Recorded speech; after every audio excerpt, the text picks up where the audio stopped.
Okay, so the replacement blades for the 2019 VW e-Golf are these, or these are the ones that I got at least.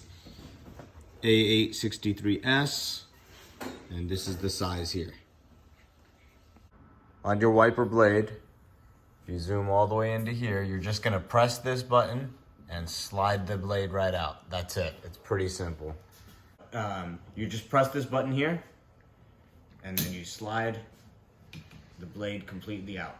Now, you have to actually press this properly, so that's it.